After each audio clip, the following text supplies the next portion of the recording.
little children, I'll take thee away into a land of enchantment.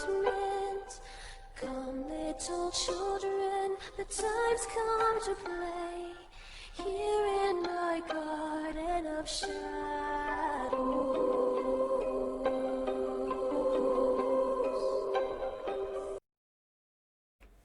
Hello, I'm Runia, aka Media Adaptation, and welcome back to Moderation's 31 Days of Halloween.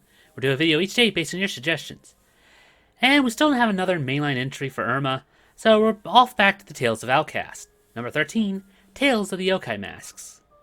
But before we get that, we were asked to cover more of his other official artwork, but since most of those have been put on Patreon, that's a bit difficult, because we kind of get into that Erma Uncut territory and trying to avoid that at all costs.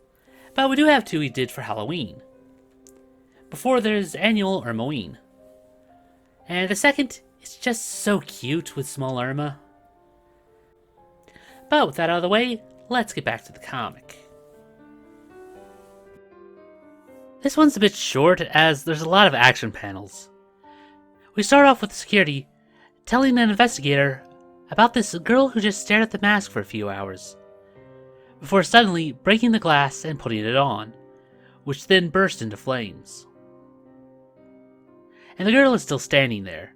They try to put out the fire, but nothing seems to have affected it. When they approach her, she starts to move erratically, as if forcing herself not to attack them. After the sprinklers get tripped, she uses the fire to rocket out the roof, streaking across the sky until she lands at a nearby park in front of someone else. She chokes out the words to her uncle, telling him to use the spell, which allows them to safely remove the mask. After the magic subsides, they joke around for a bit, and then say that that's one down. Again, the title was Masks, as in plural, while someone else watches from the shadow, informing his boss that they retrieved the Kasha mask. Back in the first comic, Labyrinth, we got a reference to an early 2000s cartoon, Men in Black. And here is actually the same, as our girl was called Jade, and with her uncle, which is a clear nod to the cartoon Jackie Chan Adventures. Which, when I mentioned to Pink, she thought I was actually making it up. Especially when I told her that the show was actually very good, compared to all the other dime a dozen celebrity shows back then. So that might be a good video topic down the line. Oh, and if I recall, Season 3 was all about collecting Japanese demon masks, which you needed a specific spell to remove them. So, another point for that category. But it's time to cover the last page, and the next part of the tale of Yorimoto. Even though he respected Naru, he would always confront him about his plan to deal with the humans. But not wanting a nationwide conflict, he would always turn it down. Though Grandpa was a respected member of their council, these constant clashes made the other elders consider voting him out. That wasn't until his wife made her case to the court, and offered an end to the fight. A duel to the death. Knowing that Yorimoto would never change his mind, Naru accepted.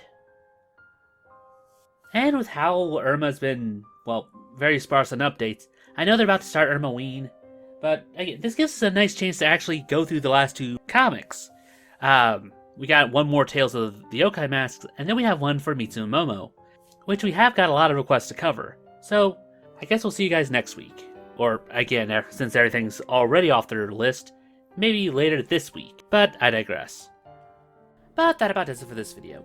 If you have any topics for future projects, then feel free to post them down in the comments below.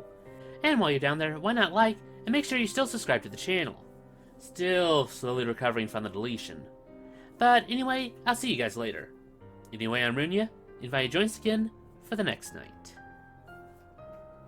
Weep not, poor children, for life is this way, murdering beauty and passion.